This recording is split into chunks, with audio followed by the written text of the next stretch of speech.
অস্ট্রেলিয়ার বিপক্ষে chapel Hadlee ট্রফির টি-20 সিরিজ শুরুর আগেই বড় ধাক্কা খেল নিউজিল্যান্ড। ফিল্ডিং অনুশীলনে চোট পেয়ে সিরিজ থেকে ছিটকে গেছেন রাচিন রবীন্দ্র। তার বদলি হিসেবে দলে যোগ দিয়েছেন অভিজ্ঞ অলরাউন্ডার জিমি নিশাম। চোটের কারণে ইতিমধ্যেই দলে নেই একাধিক তারকা ক্রিকেটার। বে ওভালে অনুশীলনের সময় বাউন্ডারি লাইনের পাশে বিজ্ঞাপন বোর্ডে ধাক্কা খান রবীন্দ্র।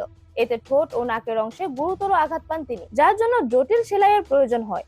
কোচ রব ওয়াল্টার জানিয়েছেন, এই চোট সারতে সময় লাগবে এবং খেলোয়াড়ের সুস্থতাই এখন সবচেয়ে গুরুত্বপূর্ণ। ফলে তাকে বাড়ি পাঠানো হয়েছে যাতে তিনি 2 সপ্তাহ পর ইংল্যান্ড সিরিজে ফিরতে পারেন। 84টি টি-20 আন্তর্জাতিক খেলা নিশাম ইতিমধ্যে টৌরাঙ্গায় দলের সঙ্গে যোগ দিয়েছেন। ওয়াল্টার বলেন, আমরা ভাগ্যবান যে জিমিকে দলে রাখতে পেরেছি। সে অভিজ্ঞ এবং অলরাউন্ডার দক্ষতায় সমৃদ্ধ।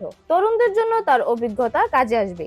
চ্যাপেল হেডলি সিরিজের প্রথম ম্যাচ শুরু হবে আজ স্থানীয় সময় রাত 7:15 বে ওভালে। দ্বিতীয় ম্যাচ শুক্রবার এবং তৃতীয় ও শেষ ম্যাচ শনিবার একই ভেন্যুতে অনুষ্ঠিত হবে। অস্ট্রেলিয়া গত মঙ্গলবার অর্থাৎ 30 সেপ্টেম্বর তাদের গুরুত্বপূর্ণ অলরাউন্ডার গ্লেন ম্যাক্সওয়েলকে হারিয়েছে চোটের জন্য। তাদের বদলে স্কোয়াডে জায়গা পেয়েছেন উইকেটরক্ষক জশ ফিলিপ। অ্যালেক্স কেরি ছাড়া দলে আর কোনো উইকেটরক্ষক না থাকায় ম্যাক্সওয়েলের ফাঁকা জায়গায় তাকে দলে নেওয়া হয়েছে।